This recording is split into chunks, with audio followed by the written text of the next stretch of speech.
Guys, nature na talaga natin ng mga Pinoy guys, ang makipagchismisan.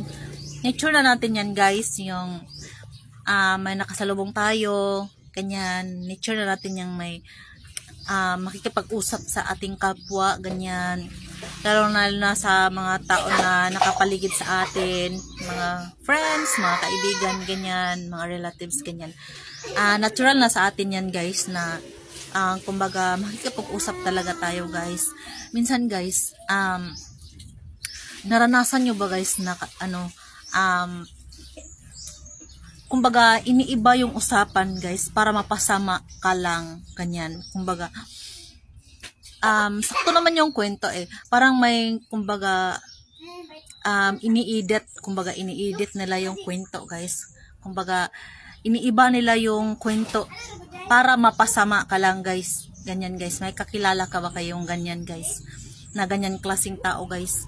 Iniiba yung kwento guys Iniiba yung kwento Iniiba yung kumbaga pag-deliver ng kwento sa'yo or sa ibang tao para ka lang mapasama. Kumbaga dinagdag bawas na kwento, ganyan. Magtataka ka na lang guys kung ano yung feedback nila na malalaman mo din kasi ang feedback nila sa'yo iba na kasi sinisiraan ka na pala ng ibang tao guys. Sinisiraan ka na pala guys para mapasama ka sa paningin ng mga tao, ganyan. Ako guys yung mga taong ganyan kasi guys galit sila sa'yo plastic, kumbaga kinakausap mo lang sila ng matino, yung totoo, tapos galit pala sila sa'yo guys. Kaya kapag sinasabi nila sa ibang tao guys is iba na yung kwento guys, napasama ka na guys, iba na yung tingin ng tao sa'yo. Kumbaga may inggit, ganyan, kumbaga suya, ganyan guys. Yung mga ewan ko kung anong tawag sa mga taong ganyan guys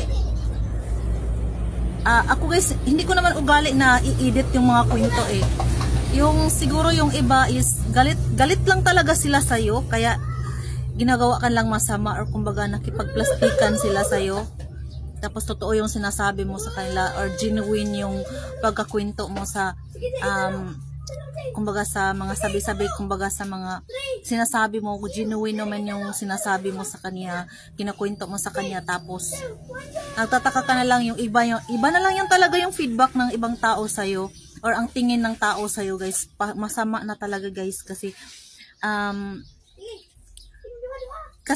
yung may ibang tao, or kadalasan sa mga tao ngayon, one-sided sila, doon lang sila pumapanig kung saan sila, kung ano yung narinig or kung kanino nila narinig, doon sila pumapanig kasi. Tapos yung sinasabihan talaga is hindi talaga nila na nakuha yung kumbaga side, ganyan. Basta mapasama ka talaga guys, kasi mag-iingat tayo sa mga taong ganyan guys. Naka-experience na ba kayo ng ganyan guys, na nagtataka ka na lang kung bakit ganyan, bakit ganun, kasi ginagawa ka na palang masama ng ibang tao. Mag-iingat tayo sa mga ganyang tao guys.